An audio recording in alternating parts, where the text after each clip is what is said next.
Здравствуйте, уважаемые!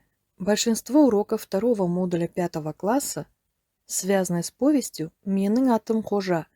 Меня зовут Қожа Бердибека Сохпахбаева. В сегодняшнем видео мы прочитаем отрывки из повести, которые вошли в учебник. В случае необходимости вы можете остановить видео и прочитать перевод текста на русский язык. Он выделен на ваших экранах голубым цветом. Желаем вам приятного просмотра. Страница 38, задание 3. Адамның атының сүйкімді болуы да зор бақыт па деймін. Мәселен, Мұрат, Болат, Ербол, Бақыт деген аттарды алып қараңдаршы. Айтуға да ықшам, естір құлаққа да жағымды. Әрі мағына жағынан да қазақ тілінен сабақ беретін Майқанова тәтейше айтқанда, бұлар жоғары идеялы есімдер. Мұндайлар өз атын кәдімгідей мақтаныш көріп, біреумен таныса қалса, мәнерлеп, көтеріңкі дауыспен айтады. Ал енді айтуға да, естуге де қолайсыз есімдер бар. Өзге түгел, өзіңе де ұнамайдақ. Әттең, қолдан келсе, табанда өзгертіп, әдемі аттардың біреуін өзгертіп алар едің. Жарайды, өткенге өкініш жоқ дегендей, істің турасына көшелік. Менің атым Қожа. Көріп отырсыңдар, пәлендей әйдік ат емес. Шынымды айтсам, бұл о баста Қожа емес, Қожа берген екен. Туу куәлігінің өзінде солай деп жазылған. Сонымен, мен өзім ес білгелі Қожамын. Ауыл аймақтың бәрі солай атайды. Біз бір класта 2 Қожа бармыз. Сүттібайдың үлкен баласының аты да Қожа. Оқушылар екеумізді шатастырып алмас үшін өңімізге қарап, мені Қара Қожа, оны Сары Қожа деп атайды. Әуел баста мен бұған өкпелеп қалатын едім. Бірақ жүре бара, құлағым үйреніп, дағдыланып кеттім. Қара Қожа дегендерге әу деп жалт қарайтын болдым. Фамилиям Қадыров. Қадыр менің әкем. Страница 41, задание 2. Сөйтіп, мен сендерге өзімнің аты жөнімді айттым. Ал көркем шығармада кейіпкердің кім екені аталып қана қоймай, сырт бейнесі де қоса сипатталатын дәстүр бар ғой. Енді соған көшейін. Мынау, міне, мұрным. 2 танауыма 2 саусағым еркін сыйып кетерлік, қос ауыз мылтықтың аузындай үңірейіп тұр.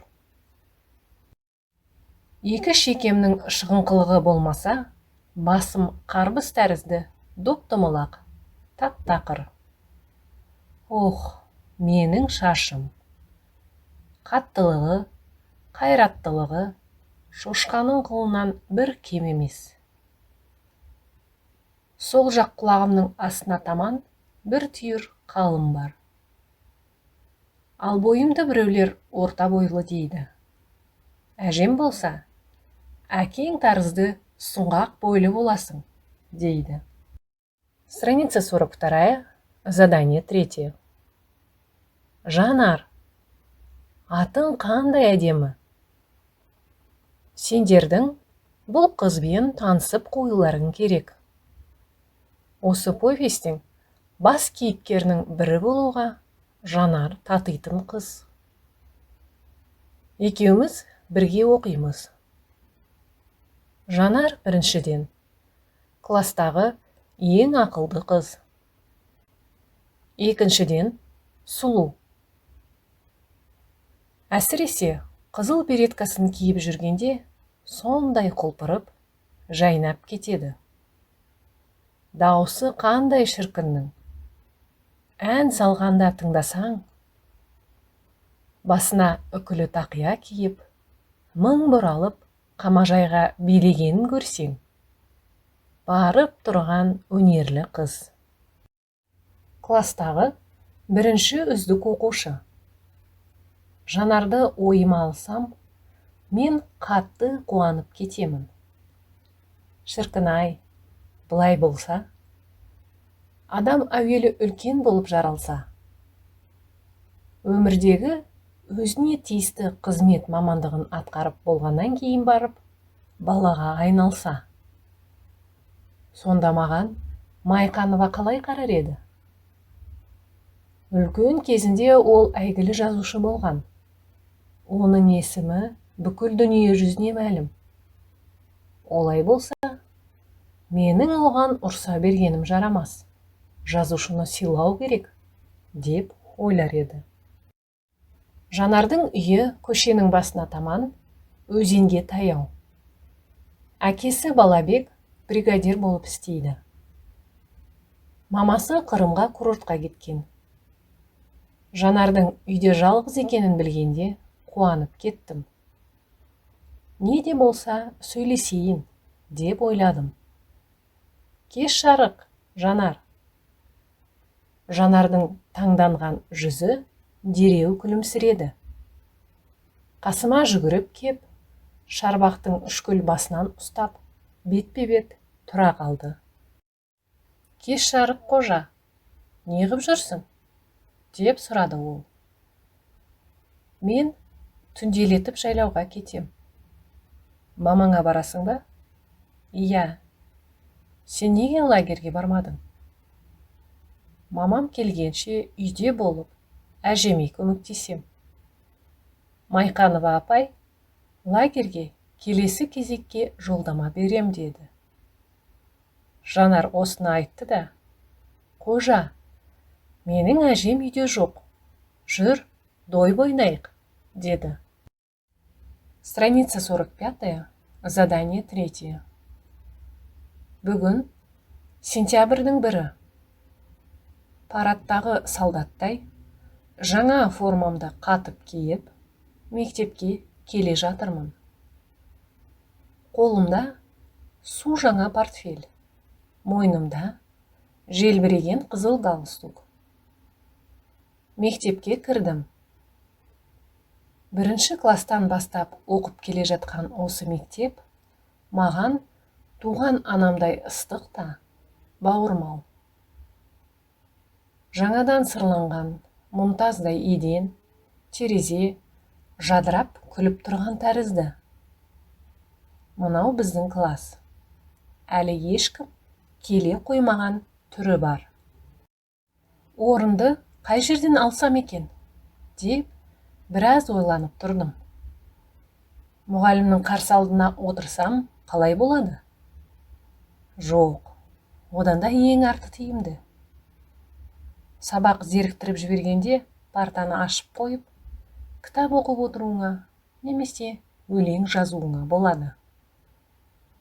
Бірақ әдетте артқы парталарға сабақты нашар үлгеретін балалар әуес келеді.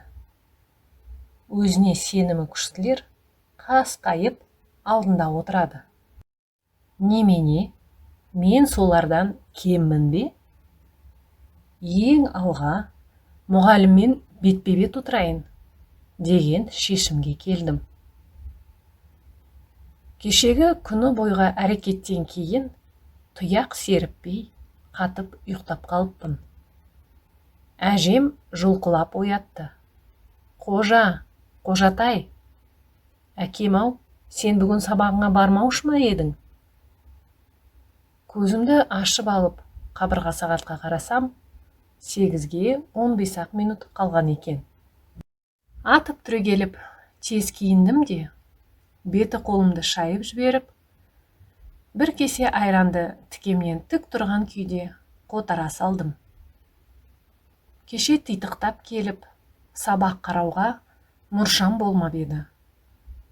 Бүгінгі болатын пәндерді сумкама асығыс салып алдым да, мектепке жүгірдім. Қоңырау соғылып кетіпті. Бірінші сабақ орыс тілі болатын. Анфиса Михайловна классқа жаңа кіріп барады екен. Тасырлатып жүгіріп келе жатқан мені көріп, тоқтай қалды. Уважаемые зрители, по телефону, указанному на ваших экранах, вы можете обратиться к нам на WhatsApp и приобрести конспекты уроков 5 класса с полностью выполненными заданиями и переводом на русский язык. Благодарю за внимание. До скорых встреч!